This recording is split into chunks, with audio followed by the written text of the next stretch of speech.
ጤና ይስጥልኝ ክቡራን ተመልካቾቻችን ከኢሳት ነጻ የህዝብ ሚዲያ ኢሳት ሳምንታዊ ተጀምሯል ከዘገባዎቹ ጋር ትግስት ተስፋዬ ነኝ አብራችሁ ነው ወደ ቀዳሚው መረጃ አልፋለሁ ኢትዮጵያና ኤርትራ ችግራቸውን በንግግርና በሰላማዊ መንገድ እንዲፈቱ ተጠየቀ ኢትዮጵያና ኤርትራ የገቡበት ውጥረት መነሻው የፕሪቶሪያው የሰላም ስምምነት ነው ሲሉ የዓለም አቀፍ ግንኙነትና የዲፕሎማሲ ባለሙያው ከኢሳት ስፔሻል ጋር ባደረጉት ቆይታ የገለጹት በዚሁ ባሳለፍነው ሳምንት ነው የዚህን ዜና ዝርዝር ሸሪፍ ኢማም እንደሚከተለው ያቀርበዋል ኢትዮጵያና ኤርትራ የገቡበትን ውጥረት በሰላማዊ መንገድ መፍታት እንደሚገባቸው ተገለጸ። ለዓመታት ደፍርሶ የቆየውን የሁለቱን ሀገራት ግንኙነት ለማደስ ምን ማድረግ ያስፈልጋል ሲል ኢሳት የዓለም አቀፍ ግንኙነትና የዲፕሎማሲ ባለሙያውን ጥላሁን ሊበንን አነጋግሯል። ባለሙያው በምላሻቸው የአሰብ ወደብ የኢትዮጵያ እንደነበር አንስተው የአሰብ ወደብን ጥያቄ ለመመለስ በድርድርና በሰላማዊ መንገድ ብቻ መሆን እንደሚገባ ተናግረዋል። አሰብ በታሪክ የኢትዮጵያ አካል ነበር። በታሪክ ደግሞ አሰብ ብቻ ሳይሆን ቀይ ባህር ያበሻ ባህር ተብሎ ነበር የሚጠራው ያ ማለት ኢትዮጵያ ባለቤት ነበረች ማለት ነው አሁን ወደዛ መመለስ አንችልም ዓለም አሁን ተራውጣል በየሀገሩ የተለያዩ ድንበሮች ሁሉ አዳዲስ ሀገራት ለምሳሌ ደቡብ ሱዳን ማንሳት ትችላለሽ የራሳቸው ሉዓላዊ ሀገሮች ናቸው በተመሳሳይ ኤርትራም ሉዓላዊ ሀገር ነች ከኤርትራ ጋር ያለን ጥያቄ በሰላማዊ በድርድር ባለም አቀፉ የባህር በር ህግ መሰረት ጥያቄያችን አግባብ በሆነ መልኩ ነው ማግኘት ያለብን እንጂ በኢትዮጵያና በኤርትራ መካከል ጦርነት በመግባት ወይም አላስፈላጊ ዲፕሎማሲያዊ ጫና ውስጥ ገብተን ሁለቱም ህዝቦች መጉዳት አለብን ብዬ በግሌ አላስብም ችግሮቹን የሚፈቱት በንግግር ነው አክለውም የኢትዮጵያና የኤርትራን ግንኙነት ዳግም ያሻከረው የፕሪቶሪያ የሰላም ስምምነት ነው ብለው ለኢትዮጵያም ሆነ ለኤርትራ ህዝብ የሚጠቅመው ሰላም ነው ሲሉ ተናግረዋል የሰሜኑ ጦርነት ሲነሳ ጦርነቱ አውዳሚ ነበር በዛ ጦርነት ኢትዮጵያና ኤርትራ ወደ ሰላም በመምጣታቸው ኤርትራኖች ወይም ሻቢያ በጦርነቱ ተሳትፏል መሳተፉ እንደ ጎረቤት ሀገር የራስ የሆነ ፖለቲካዊ ዳራ አለው ጥሩ ነው መጥፎ ነው የሚለውን ወደዛ ውስጥ አልገባም ዞሮ ኢትዮጵያና ኤርትራ ችግራቸውን በንግግር ፈተው በሰሜኑ ጦርነት አንድ በመሆን ህወሓትን አሸንፈዋል ይሄ ሀቅ ነው ይሄንን መካድ የለብንም ችግር የመጣው ከሰሜኑ ጦርነት በፕሪቶሪያው ስምምነት ከተቋጨ በኋላ በኢትዮጵያና በኤርትራ መካከል ያለው ግንኙነት ወደ ነበረበት የመመለስ ሁኔታ አዝማሚያ እያሳየ ያለው ያው እንደምታውቁ ከዛም ብዙ ጸባጫሪ ንግግሮች እየተካሄዱ ነው ያሉት እነዚህ ለሁለቱም ህዝብ አይጠቅሙም የኤርትራ ህዝብም የኢትዮጵያ ህዝብም ጦርነትን አይፈልግም የሚፈልጉት ሰላምን አንድነትን ብልጽግናን ነው ይፈልጉ የውጭ ጉዳይ ሚኒስቴር በቅርቡ ለኤርትራቸው በጻፈው ደብዳቤ ኤርትራ መንግስት በኢትዮጵያ ግዛት ውስጥ ያሰማራቸውን ወታደሮች እንዲያስወጣ ጠይቆ የአሰብ ወደብን በተመለከተ በሰላማዊ ንግግር ችግሩን መፍታት እንደሚቻል ማስታወቁ ይታወሳል በትግራይ ክልል ህገወጥ የሰዎች ዝውውር አሳሳቢ ደረጃ ላይ መድረሱን የክልሉ ወጣቶች ጉዳይ ቢሮ ያስታወቀው በዚህ ባሳለፍነው ሳምንት ነበር በተያያዘ ለችግሩ መስፋፋት ምክንያት የሆነው በክልሉ ያለው የግጭት ስጋትና የፖለቲካ አለመረጋጋት መሆኑም ተመልክቷል ሰላማዊት ሙልጌታ ተጨማሪ አላት ለወጣቶች ስደት እንደ ምክንያት ከሚጠቀሱ ጉዳዮች መካከል የኢኮኖሚያዊ ፍላጎት አለመሟላት በዋናነት ይጠቀሳል። ይሁን እንጂ ከዚህም በላይ የሆኑ ማህበራዊና ፖለቲካዊ ምክንያቶችም እንዳሉ ይነገራል። በዚሁ ረገድ ኢሳት በትግራይ ክልል የሚስተዋለውን የወጣቶች ስደት ለመከላከል ምን እየተሰራ ነው የሚለውን ጥያቄ በማንሳት የክልሉን የወጣቶች ጉዳይ ቢሮ አነጋግሯል። በቢሮው የህገወጥ የሰዎች ዝውውር መከላከል ባለሙያ ግርማይ ገብረስላሴ እንደገለጹት በክልሉ ስደትን አማራጭ የሚያደርጉ ወጣቶች መበራከታቸውን ገልጸው ባለፉት 6 ወራት ውስጥ ብቻ 18000 ወጣቶች በህገወጥ መንገድ መሰደዳቸውን አመልክተዋል። አሁን ወጣት ደግሞ ሀገር ውስጥ እንዲሰራ ተስፋ ማግኘት አለበት። ተስፋ ሲያጣ ደግሞ ያው ተስፋ ይቆረጠ ያው ምን አይነት ውሳኔዎች እንደሚወስን ያው ግልጽ ነው። ስለዚህ አሁን በትግራይ ክልል ያለው የህገወጥ የሰዎች ዝውውር በጣም አስከፊ ደረጃ ላይ ደርሰዋል ማለት እንችላለን። በዚህ 6 ወር ብቻ ወደ 18000 አካባቢ ወጣቶች በህገወጥ መንገድ እንደወጡ ሪፖርቶችን ያሳያሉ። ስለዚህ ቁጥር ቀላል አይደለም በ6 ወር የተደረገው እንግዲህ ስለዚህ አንዱ ማሳያ ይሄ ነው። በክልሉ ስደት በዚህን ያህል ቁጥር የጨመረበት ምክንያት ምንድነው በሚል አቀረብንላቸው ጥያቄ ባለሙያው በክልሉ ያንዣበበው የግጭት ስጋትና የፖለቲካ አለመረጋጋት ዋነኛ መንስኤ መሆኑን ገልጸው ወጣቶች በሀገራቸው ሰርተው የሚኖሩበት እድል አለመፈጠር የችግሩ መንስኤ መሆኑን አስታውቀዋል። የሰላም እጦት ስላለ መንግስት ስራውን እየሰራ ስላይደለ ቅድም ሲሰሩ የነበሩ የመንግስት ድጋፎችም አቅርቦቶችም የሉም። አሁን ወጣቱ 3 ወር ነው ያለው። እንደ ትግራይ ክልል ታውቂዋለሽ 3 ወር ያለ ማህበረሰብ ደግሞ ድጋፍ ተደርጎለት የብድር ማቅረቦት ሊሆን ይችላል፣ የሳይኮሎጂካል ፈርስት ኤድ ሊሆን ይችላል። እነዚህ ነገሮች ድጋፍ ተደርጎለት ነው ወደ ስራ እንደገና ሪሃቢሊቴት እንዲያደርግ። የተረጋጋ ፖለቲካ ለመኖርም አለ። የህጋዊ አማራጭ የሚባል ደግሞ አለ። ዜጎች ወደ ፈለጉበት ሀገር በህጋዊ መንገድ እንዲሄዱ መንግስት ያስቀመጠው አሰራር አለ። እሱ አሰራር በጣም ዘገምተኛ ነው። የግንዛቤ ማስጨበጫ፣ የበጀት ችግር፣ የፋሲሊቲዎችን የማቴሪያል የስልጠና የሚሆኑ ማቴሪያሎች ወድመዋል። እነዚህ ነገሮች በሌለበት ምክንያት ቶሎ ይህንን አማራጭ ተጠቅሞ በህጋዊ መንገድ የሚሄድበት ሁኔታ የማመቻቸት ስራ የለም። አቶ ግርማይ በክልሉ የወጣቶችን ስደት ለመከላከል በዋናነት ሰላምን የማጽናት ስራ ቅድሚያ ተሰጥቶት ሊሰራ እንደሚገባ ገልጸው መንግስታዊና መንግስታዊ ካልሆኑ ተቋማት ጋር በመተባበር ሰላም ማስፈንና የስራ እድል መፍጠር እንደሚገባ አስገንዝበዋል። መንግስታዊ ያልሆኑ ተቋማቶችም በዚህ እንዲሰሩ ያው የመንግስት ዳይሬክሽን ያስፈልጋል። መንግስት ሲቪል ሶሳይቲ ኦርጋናይዜሽኖች አሉ፣ በሀገር ውስጥ ሀገር በቀል የሆኑ ድርጅቶች አሉ። የመንግስት አቅጣጫም የአዌርነስ ሬይዚንግ ስራዎችም ተቋማቶች ላይ መስራት አለብን የሚል ሪኮመንዴሽንም ማስቀመጥ እፈልጋለሁ። የሞኒተሪንግ ኤንድ ኢቫሉዌሽን ስራዎችም ዚግባ የሚባል አይደለም። ስለዚህ ኃላፊነት የተሰጠው እዚህ ላይ የድጋፍና ክትትል ስራዎችን የሚሄድበት ስርዓት የለምና እዚህ ላይ ተባብረን ከሰራን ያው ትንሽ ሚኒማይዝ ልናደርገው እንችላለን። ዋናው ግን የሰላም ሁኔታ እና የመረጋጋት ሁኔታ መንግስት እንዲፈታ ነው ቁልፍ መፍትሄው ብለን ነው የምናስቀምጠው። የአፍሪካ ህብረት የአህጉራቱን ነባራዊ ሁኔታና የጸጥታ ችግር ለመቅረፍ እየሰራ አይደለም ተባለ። በሌላ በኩል ህብረቱ የምስራቅ አፍሪካን ቀጠና በተመለከተ በችግሮች ላይ ሀሳብ ከመስጠት ባለፈ ሚናውን እየተወጣ አይደለም ሲሉ የዓለም አቀፍ ግንኙነት ባለሙያዎች ለኢሳት የተናገሩት በዚሁ ባሳለፍነው ሳምንት ነበር። የዚህን ዜና ዝርዝር መሰረት ባዩ እንደሚከተለው ታቀርበዋለች። የአፍሪካ ህብረት 39ኛውን የመሪዎች ጉባኤ የካቲት 7 እና 8 በአዲስ አበባ ያካሂዳል ተብሎ ይጠበቃል። የአፍሪካ ቀንድ የስጋት ቀጠና መሆኑን ተከትሎ በአፍሪካ ህብረት በኩል ተሰሩ ስራዎች ምን ያህል ውጤት አምጥተዋል ሲል ኢሳት የዓለም አቀፍ ግንኙነት ባለሙያዎችን አነጋግሯል። የዓለም አቀፍ ግንኙነት ባለሙያው ጥላሁን ሊበን በሰጡት ምላሽ ከአፍሪካ 7 መርሆች አንዱ ሰላምና ጸጥታን ማረጋገጥ ነው ብለው ይህ ግን ተግባራዊ ይሆን አይደለም ነው ያሉት። ይሄ ተቋም በየአመቱ አዲስ አበባ መጥተው ስብሰባ ያደርጋሉ። እንዳልሹ ደግሞ 7 አጀንዳ 63 7 አጀንዳዎች አሉት። ከዛ ውስጥ አንዱ ፒስ ኤንድ ሴኩሪቲ ነው። ተቋሙ የፒስ ኤንድ ሴኩሪቲ ዲፓርትመንት አለው ወይም ሰላምና ጸጥታ ላይ የሚሰራ የራሱ የሆነ መሪ ያለው ተቋም ነው። ነገር ግን እንዳልሹ ሱዳን ውስጥ ችግር አለ፣ ኢትዮጵያ ውስጥ ችግር አለ። ኢትዮጵያ በነገራችን ላይ አሁንም ተሰማያለሽ የሚቀጥለው የባለፈው አመትም ስለ ኢትዮጵያ ችግር ይወራል። የዚህ ተቋም መኖር አለመኖሩ ለኔ ምንም ትርጉም የለውም። ሌላውና ዋናው የሚያሳዝነው 25% የዓለም ህዝብ የያዘው የአፍሪካ አህጉር በጸጥታው ምክር ቤት ቋሚ መቀመጫ የለውም። ይሄ የሚያሳይሽ ተቋሙ ምንም አይነት ተጽዕኖ መፍጠር የማይችል የመሪዎች ስብስብ ሆኖ የሚያሳየው። ዲፕሎማሲ ተጽዕኖ መፍጠር ነው፣ ማሳመን ነው፣ የአፍሪካን ናሽናል ኢንተረስት ወይም ብሔራዊ ጥቅምን ማስረዳት ነው። ለምንድን ነው የአፍሪካ በጸጥታው ምክር ቤት ቋሚ መቀመጫ የላትም ብሎ የሚከራከር መሪ ያስፈልጋል። በነገራችን ላይ እኔ ሁሉንም እየጨፈለኩ አይደለም። እንደ ሀገር ኢትዮጵያ የራሷን ሚና እየተጫወተች ነው። ብዙ አጀንዳዎች በክቡር ጠቅላይ ሚኒስትራችን ይነሳሉ።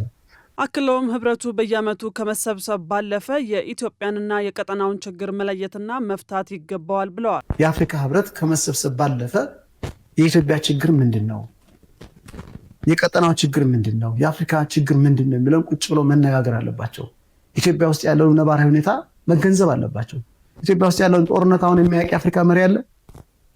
ያውቃሉ እኮ መረጃ አላቸው፣ ግን ለመናገር አይፈልጉም። ዱዳ ናቸው። ለምንድን ነው ታውቂያለሽ? አንደኛ ተጽዕኖ አይፈጥሩም፣ ሁለተኛ አዲስ አበባ ስለሚመጡ ኢትዮጵያ መናገር አዲስ አበባ ማስቀየም ይመስላቸዋል። ምንድነው ታዲያ አፍሪካ ህብረት እንትኑ ዋናው ዓላማው 130 ሚሊዮን ህዝብ ይዛ የባህር በር የሌላት ሀገር፣ የባህር በሯን በፖለቲካ ሴራ የተነጠቀች ሀገር የኢትዮጵያ መንግስት ያነሳውን የባህር በር ጥያቄ የማይደግፍ የአፍሪካ ህብረት ለኢትዮጵያ ምን ዋል? ሌላኛው የዓለም አቀፍ ግንኙነት ባለሙያ ኢያሱ ኃይለ ሚካኤል በበኩላቸው የአፍሪካውያንን ችግር በአፍሪካውያን መፍታት ላይ ህብረቱ ሰፊ ክፍተት እንደሚስተዋልበት ተናግረዋል። ያልተረጋጋበት ሂደት ነበረ። የምስራቅ አፍሪካን ደግሞ ከተመለከትን በእኛ በሀገራችን በሶማሊያ በሶማሌላንድ እንደዚሁም በዚህ ከሶማሌላንድ አጎራባች በሆኑ ምስራቅ አፍሪካ ላይ ያሉ ችግሮች ከኤደን ባህረ ሰላጤ እና ከህንድ ውቅያኖስ ጋር በቀይ ባህር በዚህ ከቀይ ባህርን ባለፈ በመካከለኛው ምስራቅ በሚደረጉ ውጥረቶች ውስጥ የተሞላ ቻሌንጆች አሉት። ነገር ግን የአፍሪካ ህብረት ከነዚህ አንጻር ጠንካራ ነበር ማለት አንችልም። ያው ሀሳቦችን ከመስጠት ባለፈ ሌላኛው ለምሳሌ በሩዋንዳ እና በኮንጎ መካከል የነበረውን ግጭት እናስታውሳለን። የሁለቱን ሀገሮች ግጭት ለመፍታት በአፍሪካ ህብረት ደረጃ ሳይሆን ችግሩ የመፍታት ሂደት የነበረው በአውሮፓ ወይም በአውሮፓም ባይሆን በአሜሪካው ፕሬዚደንት አማካይነት ነው ሲካሄድ የነበረው እና የአፍሪካውያንን ችግር በአፍሪካ የመፍታት የሚባለው ላይ አሁንም አስቸጋሪ ወይም ገና ነው ማለት እንችላለን። የህብረቱ ጠቅላላ ጉባኤ በያዝነው ሳምንት መጨረሻ ላይ በአዲስ አበባ ይካሄዳል ተብሎ ይጠበቃል። የኢትዮጵያ ሀገራዊ ምክክር ኮሚሽን በትግራይ ክልል ምክክር ለማስጀመር ሁሉንም አካላት አነጋግሬያለሁ ያለው በዚሁ ባሳለፍነው ሳምንት ነበር። በተያያዘ ኮሚሽኑ ሀገራዊ ምክክር ጉባኤ መቼ እንደሚያካሂድ በቅርቡ አሳውቃለሁ ብሏል። ገነት ዘዘው የኢትዮጵያ ሀገራዊ ምክክር ኮሚሽን ከትግራይ ክልል በስተቀር በሌሎች ክልሎችና የከተማ አስተዳደሮች አጀንዳ መሰብሰቡንና የምክክር መድረክ ማካሄዱ ይታወቃል። አሁንም ኮሚሽኑ በትግራይ ክልል ምክክር ለማካሄድ ምን አቅዷል፣ እንዲሁም የሀገራዊ ምክክሩን ጉባኤ በተቀመጠለት የጊዜ ገደብ ለምን ማከናወን አልተቻለም ሲል ኢሳት የሀገራዊ ምክክር ኮሚሽንን ጠይቀዋል። የኮሚሽኑ ኮሚሽነር ዶክተር ዮናስ አዳዬ በሰጡት ምላሽ በትግራይ ክልል የቅድመ ምክክር ውይይት መደረጉን ገልጸው በቅርብ ቀንም በክልሉ አጀንዳ ለመሰብሰብ በዝግጅት ላይ መሆናቸውን አንስተዋል። ከ8 እስከ 10 ጊዜ ድረስ ተመላልሰናል። የሚመለከታቸውን ሁሉ ህወሓትን ጨምር ሁሉንም አነጋግረናል። በምክክር ላይ መሰረተ ሀሳቡ ላይ ምንም ችግር እንደሌለ ከነሱ ከሁሉም ሰምተናል። በተለይ ህዝቡ ግን ለምክክር ዝግጁ መሆኑን ምክክር በጣም እንደሚፈልግ ጦርነት እንደማይፈልግ በተከታታይ በይፋ በሚዲያም ተናግረዋል። አሁን አልፎ አልፎ በሰላማዊ ሰልፍም ጭምር የተናገረ ነው ያለው። ስለዚህ አስተውነታዎች አሉ እና እኛም በራሳችን ያሳችን ዘዴም እንደዚሁ አውዱን የሚመጥን ዘዴ እየፈጠርን ያዘጋጀን ያለ ነው እና የትግራይ ክልል አጀንዳም ይሰበሰባል፣ ተወካዮቹም ይመረጣሉ። በትግራይ ክልል ምክክሩ እንዳይካሄድ የሚያደርጉ ምክንያቶች ምንድናቸው ሲል ኢሳት ላነሳው ጥያቄ ዶክተር ዮናስ አዳዬ በሰጡት ምላሽ የፕሪቶሪያው ስምምነት በሚፈለገው ልክ አለመተግበር፣ ተፈናቃዮች ወደ ቀያቸው አለመመለሳቸውና ሌሎች ተያያዥ ጉዳዮች በክልሉ ከሚገኙ አካላት እንደ ምክንያት ይነሳሉ ብለዋል። እነዚህ ችግሮችም ምክክሩ እንዳይካሄድ እንቅፋት ስለመሆናቸው ኮሚሽነሩ ተናግረዋል። ቀደም ሲል የነበረው የፖለቲካ ባህሉ በደንብ አድርጎ እስካሁን ድረስ በተደራደለ ሁኔታ ባለመሆኑ ከዚህ የተነሳ በተለይ የምነሱ የፕሪቶሪያ ስምምነት ተግባር ላይ አልዋለም፣ ተፈናቃይ አልተመለሱ የሚባሉ ነገሮች እነዚህ ከፌደራል መንግስት ጋር ፖለቲካዊ ዳያሎግ ወይም ውይይት አድርገው ምክክር አድርገው ወደ ተግባር መምጣት ሲቻል ምክክሩ እንዳይካሄድ የሚለው ላይ ለምሳሌ ብዙ እስከ 7 የሚሆኑ ፖለቲካ ፓርቲ በትግራይ ውስጥ የሚንቀሳቀሱ ፓርቲዎች ለመስራት ተስማምቶ ወደ እስከ ቢሮችን ድረስ መጥተዋል። ትግራይ ውጭ ደግሞ ያሉ ትግራዮች በሙሉ ምክክሩ መካሄድ አለበት ብለው ያምናሉ። ቴክኒካሊ ነገሮች ናቸው፣ ሰብጀክቲቭ የሆኑ ነገሮች ናቸው እንቅፋት ሆኖ ያሉት እና እነዚያ ደግሞ በጊዜ ሂደት በሚገባ እንደሚፈቱ ተስፋ እናደርጋለን። በሌላ በኩል ኮሚሽኑ ቀደም ሲል የሀገራዊ ምክክሩን ጉባኤ በጥር ወር መጨረሻ ለማካሄድ ቢያቅድም አልተሳካም። ስለሆነም ጉባኤው የሚካሄድበትን ጊዜ ኮሚሽኑ በቅርብ ይፋ ያደርጋል ብለዋል። ጥር 30 የተባለው እውነት ለመናገር እርማት ይሰጠው ብለንም አስተላልፈናል። እንደ ካውንስል ሀገራዊ ምክክር ጉባኤ የሚካሄድበትን ደግሞ ጊዜ በቅርቡ ይፋ እናደርጋለን። ኮሚሽኑ ሰላም እንዲሰፍንና በምክክሩ ያልተሳተፉ አካላት ወደ ምክክሩ እንዲመጡ ጥሪ አቅርበዋል። ባንኮች ዓለም አቀፍ ካርድ ማዘጋጀታቸው የውጭ ምንዛሬ እጥረት ለመቅረፍ የጎላ አስተዋጽኦ አለው ተባለ። በሌላ በኩል በየጊዜው አዳዲስ ማሻሻያ ሲደረግ ጥንቃቄ ማድረግ እንደሚገባ የምጣኔ ሀብት ባለሙያዎች ያስታወቁት በዚሁ ባሳለፍነው ሳምንት ነበር። ሰላማዊት ሙሉጌታ ተጨማሪ አላት። የኢትዮጵያ ብሔራዊ ባንክ የውጭ ምንዛሬ ገበያን ለማጎልበት ያለመ በውጭ ምንዛሬ መመሪያ ላይ ማሻሻያ ማድረጉን አስታውቋል። ከነዚህ ማሻሻያዎች መካከል ባንኮች የውጭ ምንዛሬ ሂሳብ ላላቸው ደንበኞቻቸው ለውጭ ሀገር ክፍያ የኤሌክትሮኒክስ አገልግሎትን ጨምሮ የሚያገለግል ዓለም አቀፍ ካርድ እንዲያዘጋጁ መፈቀዱ አንደኛው ነው። ይህ ማሻሻያ መደረጉ ከባንክ አገልግሎት አሰጣጥና አሰራር አኳያ ምን ጥቅም አለው? ምንስ ለውጥ ያመጣል? ሲል ኢሳት የምጣኔ ሀብት ባለሙያዎችን አነጋግሯል። የምጣኔ ሀብት ባለሙያው አቶ እንዳይላሉ ሰለሞን እንደገለጹት ባንኩ ያደረጋቸው ማሻሻያዎች አዎንታዊ አስተዋጽኦ እንዳላቸው ጠቁመው በገበያ ላይ ያለውን የውጭ ምንዛሬ እጥረት ከማሻሻል አኳያ ጥቅሙ የጎላ መሆኑን ተናግረዋል። በተለይ ፋይናንሻል ሴክተር ሊበራላይዝ ከማድረግ ሃርድ ከረንሲ እጥረት ስላለ ደግሞ ሃርድ ከረንሲ ቢያንስ በመጠንም ቢሆን ከበፊቱ በተሻለ ሁኔታ ገበያ ላይ ሰርኩሌት እንዲያደርግ እድል የሚፈጥር ይመስለኛል አዲሱ አዋጅ እና ብዙ ነው። ክሬዲት ካርድ ፕላስ ደግሞ የውጭ ባንኮች እንዲገቡ የተቀመጠን ፕሮፖዛል ስላለ ለእነሱም አዲስ ይመስለኛል። ከደንበኞቻቸው ጋር በተሻለ ሁኔታ ኢንትራክት ለማድረግ አስፈላጊ እርምጃ ነው እያስባለሁ። ባለሙያው አክለውም በየጊዜው አዳዲስ ማሻሻያ በተፈጠረ ቁጥር አንዳንድ ወገኖች ብቻ ያላግባብ እንዳይጠቀሙ ጥንቃቄ ማድረግ ይገባል ብለዋል። በዋናነት ችግሩ ሊሆን የሚችለው የካፒታል ፍላይት ሊኖር ይችላል።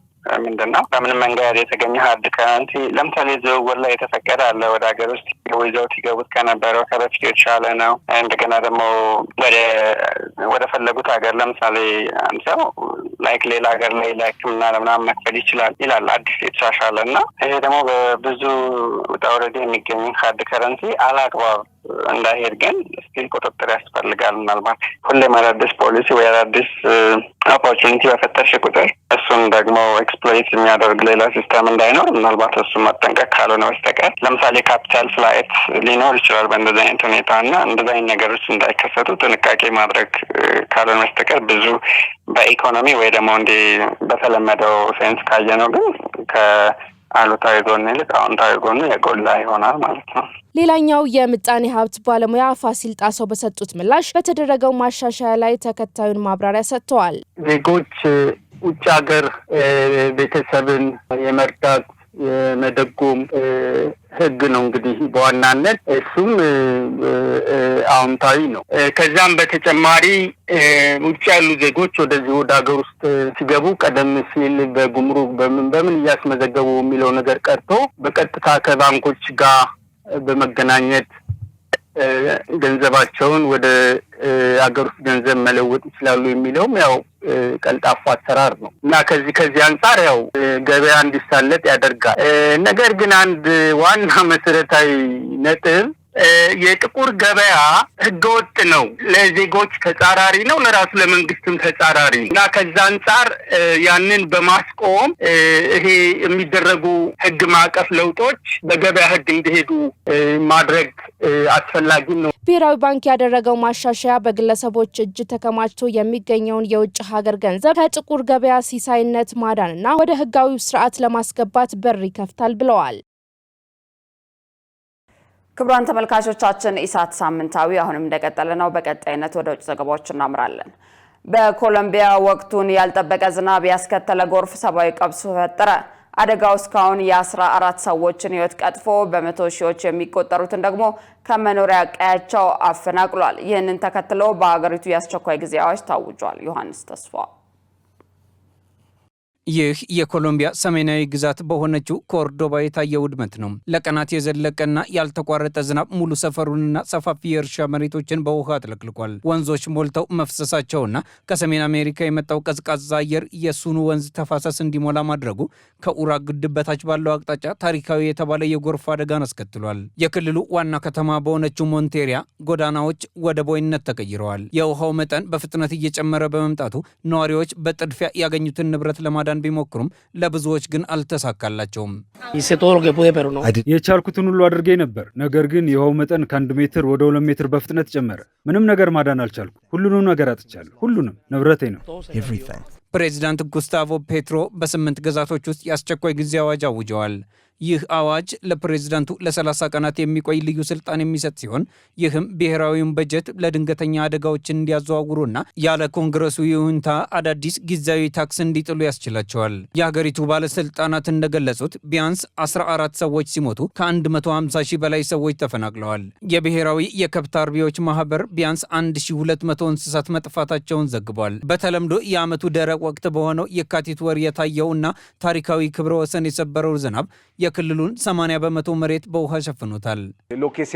ባለፉት ጥቂት ቀናት በኮርዶባ አንቲዮኪያና በአብዛኛው የካሪቢያን የባህር ዳርቻ ላይ የተከሰተው ክስተት ታይቶ የማይታወቅና አስቀድሞ ሊገመት የማይችል ነው። ኮሎምቢያ ከፍተኛ የፋይናንስ እጥረት ጫና ቢኖርባትም መንግስት ለአደጋው ምላሽ ለመስጠት በግምት 2.2 ቢሊዮን የአሜሪካ ዶላር ለማሰባሰብ አቅዷል። ቀደም ሲል ከአየር ንብረት አደጋ ጋር በተያያዘ ልዩ የኢኮኖሚ ስልጣን ለመጠቀም የተደረጉ ሙከራዎች በሀገሪቱ ፍርድ ቤት ህገ መንግስታዊ አይደሉም ተብለው ውድቅ ተደርገዋል። ሆኖም በዚህ ጊዜ መንግስት የአደጋው መጠን ሰፊነት ከአማራጭ ውጭ እንዳደረገው ይከራከራል። የአየር ንብረት ተመራማሪዎችን እንደሚሉ ከሆነ በተለምዶ ደረቅ በሆነው የካቲት ወር የታየው ይህ ዝናብ የዓለም የአየር ንብረት ለውጥ በደቡብ አሜሪካ ላይ እያሳለፉ ያለውን ያልተጠበቀ ጫና የሚያሳይ ነው። መንግስት ለተጎጂዎች መጠለያና እርዳታ ለማቅረብ እየተረባረበ ቢሆንም የመሰረተ ልማት ውድመቱ መልሶ ግንባታውን ፈታኝ እንደሚያደርገው ተገልጿል። መረጃውን ስናጠናቅር አልጀዚራን ዋቢያችን አድርገናል።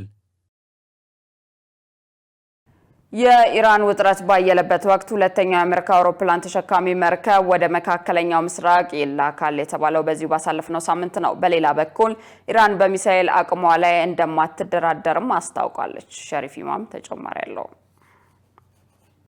አሜሪካ በዓለም ላይ ትልቅ የተባለውን አውሮፕላን ተሸካሚ መርከብ ቀደም ሲል በአካባቢ የነበረውን ሌላ መርከብ እንዲያግዝ ወደ መካከለኛው ምስራቅ ልትልክ እንደሆነ ስለቅዶ የሚያውቅ አንድ ምንጭ ዓርብ ዕለት አስታውቋል። ይህም ኢራን በኒውክሌር ፕሮግራሟ ላይ ወደ ድርድር እንድትመጣ ለማስገደድ የተደረገው የፕሬዝዳንት ዶናልድ ትራምፕ እቅድ ነው ተብሏል። የዩኤስ ጄራልድ አር ፎርድ መርከብ ወደ ስፍራ የምታመራው ትራምፕ ከኢራናውያን ጋር ለመነጋገር ሌላ ዙር እድል መኖሩን ከተናገሩ በኋላ ነው።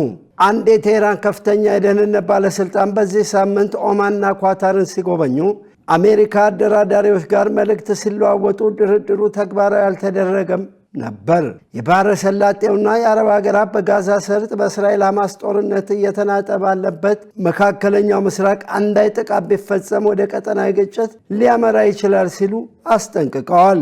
ይህ በእንዲህ እንዳለ ኢራናውያን ባለፈው ወር በተካሄደው ሀገር አቀፍ የተቃውሞ ሰልፍ ለተገደሉ በሺዎች ለሚቆጠሩ ዜጎች የ40 ቀን ሐዘን መቀመጥ ጀምረዋል። በተጨማሪም በሀገር ውስጥ ባለው ጫናና ማዕቀብ የእስላማዊ ሪፐብሊክ መንግስት አጣብቂኝ ውስጥ ገብቷል። ባለፈው ሳምንት ኢራንና አሜሪካ ኦማን ውስጥ ቀጥተኛ ያልሆነ ንግግር አድርገዋል። ትራምፕ ሐሙስ ዕለት ለኢራን በሰጡት ማስጠንቀቂያ ኢራን ከእሳቸው አስተዳደር ጋር ከስምምነት ላይ የማትደርስ ከሆነ እጅግ አሰቃቂ ነው ብለዋል። ትራምፕ ኢራን የኒውክሌር ፕሮግራም ላይ ስምምነት የሚደረስበትን የጊዜ ሰሌዳ በተመለከተ ለቀረበላቸው ጥያቄ ሲመልሱ በፍጥነት ይጀመራል፣ እንደማስበው ከሆነ በሚቀጥለው ወር እንደዚያ፣ እናም ፈጥነው ከስምምነት ይደርሳሉ ብለዋል።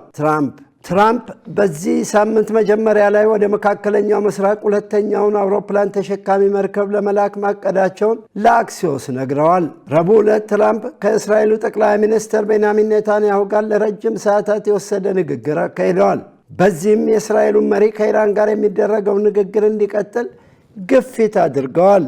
ኔታንያሁ የትራምፕ አስተዳደር ኢራን የባለስቲክ ሚሳኤል ፕሮግራሟን እንድትቀንስና ለነውጠኛ ቡድኖች ለሐማስና ለሂዝቦላ ለመሳሰሉት የምታደርገውን ድጋፍ እንድታቆም በሚል በቴህራን ላይ ጫና እንዲያደርጉም ተማጽነዋል።